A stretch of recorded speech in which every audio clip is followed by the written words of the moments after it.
Hello guys, good morning to all of you. आज हम लोग का चौथा दिन है, चौथा क्लास है और चैप्टर तीसरा है वर्ड मीनिंग। आइए हम लोग चैप्टर शुरू करते हैं। इंग्लिश स्पोकन के आधार पर वर्ड मीनिंग को 3 भागों में बांटा गया है। पहला DW, दूसरा SCW या SMW। समझ रही है? यानी कि पहला DW, दूसरा SCW या SMW और तीसरा क्या है? SBW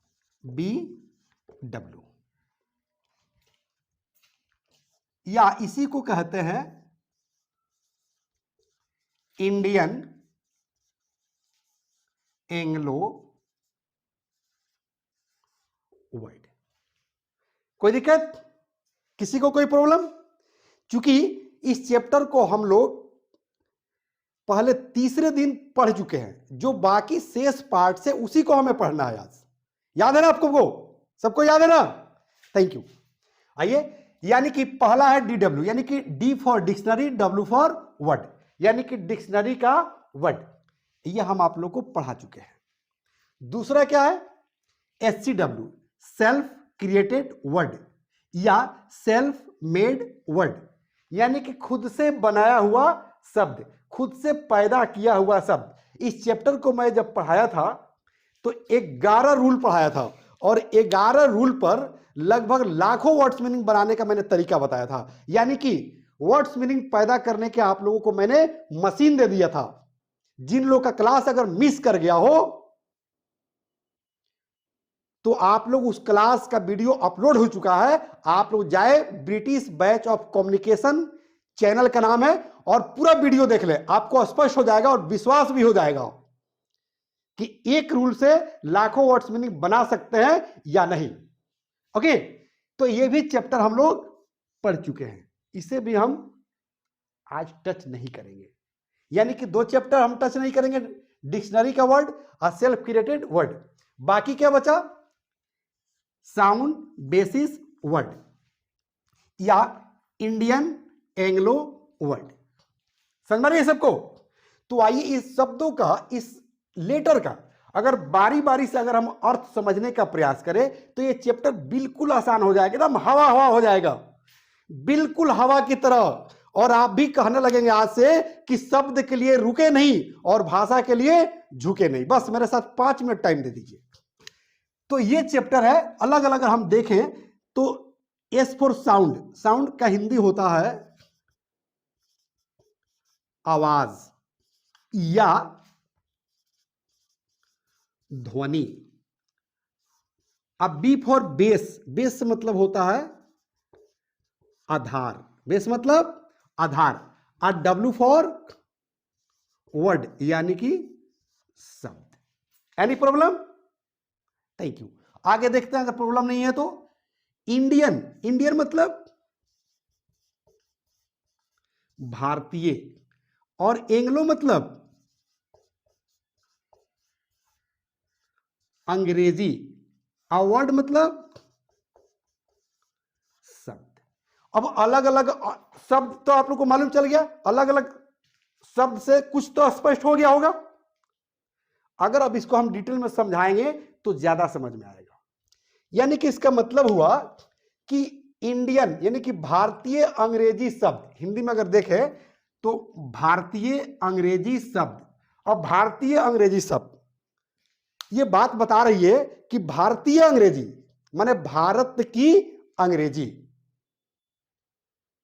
तो इसको समझने के लिए थोड़ा सा मैं हिस्ट्री की बात बताना चाहूंगा। जैसे जब अंग्रेज जो है इंडिया में आए, समझ रहे ना, अंग्रेजों का जब नाम याद आ रही है ना, अंग्रेजों की जब चर्चा हो रही है, तो यानी कि जब अंग्रेज जब भारत आए तो इंग्लिश बोलते थे, लेकिन यहां के जो कल्चर था, यहाँ का सिविलाइजेशन था, जो भारत की जो भाषाएं बोली जाती थी, जैसे हिंदी, उर्दू, भोजपुरी, अलग अलग स्टेट में अलग अलग भाषाएं बोली जाती थी। तो जो यहाँ के हिंदी के शब्द था, उर्दू का शब्द था, उन्हीं शब्दों को अंग्रेजों ने अंग्रेजी का साउंड देकर बोलना शुरू कर दिया। तो जिन जिन शब्दों को वो सेलेक्ट करके अंग्रेजी साउंड देकर अंग्रेजी में बोलना शुरू किया, उन्हीं शब्दों को इंडियन एंग्लो वर्ड कहते हैं। समझ में आ गई? कुछ आइए कुछ वर्ड्स देकर एग्जांपल देंगे तो समझ में आ जाएगा। जैसे हम लोग को एग्जांपल इसी पर देखना है बेटा, समझ रहे सबको ना? तो यहां से हम लोग देखें, जैसे गुरु, समझ रही ना? गुरु समझ रहे ना? गुरु का कोई अंग्रेजी नहीं होता है, गुरु को गुरु ही कहते हैं। जैसे योगा, तो योगा गुरु, that is my yoga Guru, I am yoga Guru, you are my yoga गुरु। बन रहा है सेंटेंस, इंग्लिश का सेंटेंस तो बन रहा, लेकिन शब्द किसका है? सब इंडिया का है, हिंदी का शब्द है। जैसे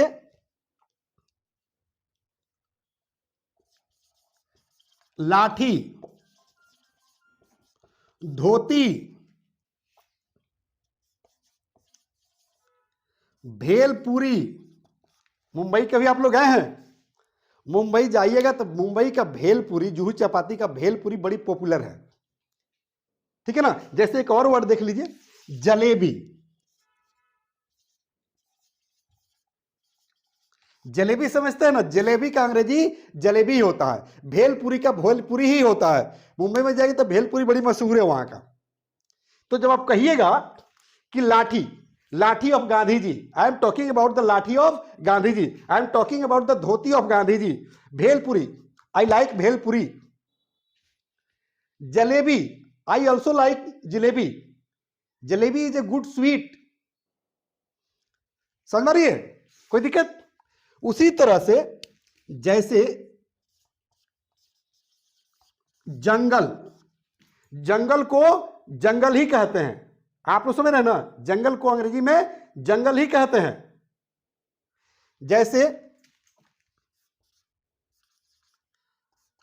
खाकी, खाकी समझ रहे हैं ना?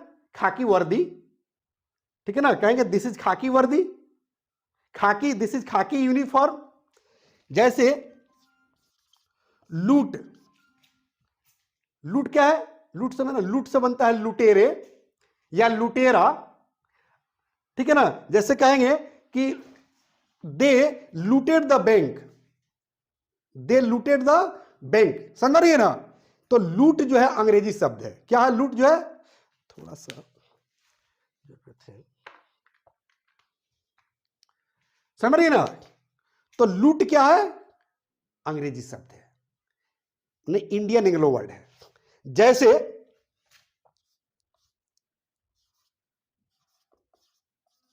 पजामा, पैजामा समझते हैं ना? पैजामा को पैजामा ही कहते हैं। तो जो भारत में भाषाएं बोली जाती है, उन भाषा के शब्दों को अंग्रेजों ने अंग्रेजी का साउंड देकर बोल डाला, यूज कर लिया, वो इंडियन एंग्लो वर्ड कहलाया, या उसे ही इंडियन एंग्लो वर्ड कहते हैं। आप भी अंग्रेजी बोलते समय अगर किसी वस्तु का अंग्रेजी में नाम नहीं जानते हैं तो अंग्रेजी का साउंड देकर बोल डालिए। जैसे जैसे में अगर आप कहें मकान, दुकान, चप्पल,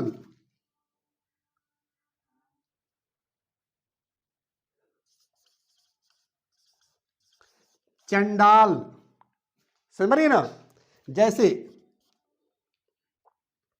फैन नहीं, पंखा कहिए, तब न जो है हिंदी कहलाएगा पंखा। जैसे अब कहिएगा कि दैट इज माई मकान, दैट इज योर मकान। कहेंगे कि दिस इज माई दुकान, कहेंगे कि that is my chappal, this is not your chappal. चंडाल, जैसे कहेंगे यू आर नंबर 1 चंडाल ऑफ द सोसाइटी।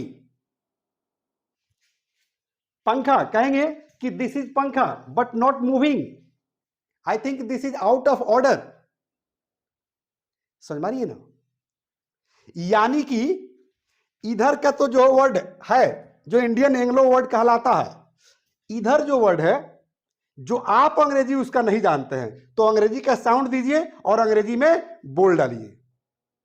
लेकिन एक मेरे तरफ से एडवाइस जानिए, उसको बोल तो देंगे, जैसे मकान को मकान बोलेंगे, दुकान को दुकान बोलेंगे, चप्पल का चप्पल बोलेंगे, चंडाल का चंडाल बोलेंगे, पंखा का पंखा बोलेंगे, लेकिन बोलते समय शब्द के लिए रुकेंगे नहीं, और बाद में जब बोल डालेंगे, जब आपको फुर्सत मिलेगी, तो उसका अंग्रेजी हम ढूंढने का प्रयास करेंगे, डिक्शनरी में सर्च मारेंगे, अपने टीचर से मिले पूछेंगे कि इसका अंग्रेजी क्या होता है।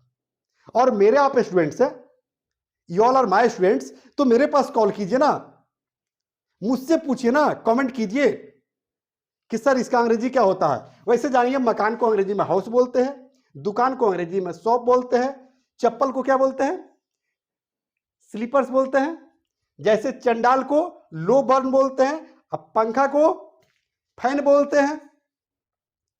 समझ मारिए ना।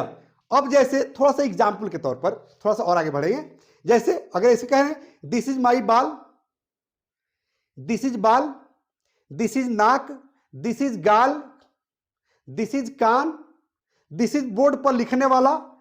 अगर आप अंग्रेजी नहीं जानते हैं तो ऐसे आप यूज कर सकते हैं, लेकिन बाद में हम जानने का प्रयास करेंगे कि जिसको बाल बोल रहे हैं इसका अंग्रेजी क्या होगा, जिसको नाक बोल रहे हैं उसका अंग्रेजी क्या होगा, जिसको गाल बोल रहे हैं उसका अंग्रेजी क्या होगा, जिसको कान बोल रहे हैं उसका अंग्रेजी क्या होगा।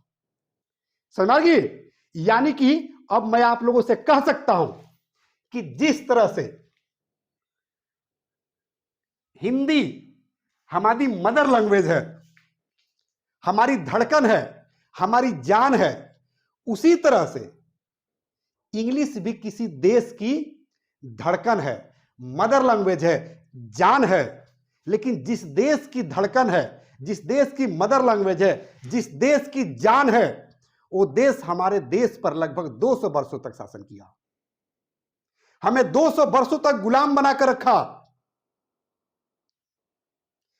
फिर भी हम अपने दुश्मन के जान को जान कहते हैं, फिर भी हम अपने दुश्मन के जान को जान कहते हैं। और जिस देश में हर मजहब के लोग एक जगह एक साथ बैठकर भोजन कर ले, उसे हिंदुस्तान कहते हैं, उसे हिंदुस्तान कहते हैं। बहरहाल, अब जब अंग्रेजी के लिए मेरा नारा हमेशा याद रखेंगे कि शब्द के लिए रुके नहीं और भाषा के लिए झुके नहीं। यानी कि जब अंग्रेजी बोलना होगा, अंग्रेजी बोलते समय डिक्शनरी का वर्ड हम बोलेंगे, डिक्शनरी का वर्ड बोलेंगे। अगर डिक्शनरी फेल तो नया वर्ड बना लेंगे हम। अगर ये दोनों फेल कर गया तो ये कभी नहीं फेल करता है। समझ गए ना, ये कभी फेल नहीं करता है। जो चीज आपके आंख से दिख रहा है, जिस भाषा में उसका नाम जानते हैं, क्योंकि पूरी दुनिया में 6500 भाषाएं बोली जाती है और पूरी दुनिया में 200 देश है, तो 6500 भाषा में किसी भी भाषा में अगर उसका नाम जानते हैं तो उसको अंग्रेजी का साउंड देकर हम बोल देंगे। कोई दिक्कत? Not any problem. तो अब अंत में मैं आप सबसे रिक्वेस्ट करना चाहूंगा कि अधिक से अधिक लाइक कीजिए ताकि हम लोग का हौसला बुलंद हो, हमारी टीम की हौसला बुलंद हो, और अधिक से अधिक शेयर कीजिए कि मेरी सोच, हमारे पढ़ाने के स्टाइल हर परिवार तक, हर घर तक पहुंच सके। क्योंकि हम लोग का मिशन है, हम लोग का उद्देश्य है कि अंग्रेजी सबको सिखाना है, रोजगार सबको दिलाना है, देश का मान बढ़ाना है। यही हमारा नारा है, बस यही हमारा नारा है। तो हमारा मिशन कैसे पूरा होगा? जब आप शेयर करेंगे तब। अगर दोस्त है, रिश्तेदार है, तो खुद से शेयर कर दीजिए। अगर दुश्मन है तो दोस्त से कहकर शेयर करवा दीजिए, लेकिन शेयर करवा दीजिए। क्योंकि आप भी भारत के नागरिक हैं, भारत के सिटीजन हैं, इसलिए आपका भी ये जिम्मेवारी बनती है। और यहीं पर लेंगे हम छोटा सा ब्रेक। जय हिंद, जय भारत।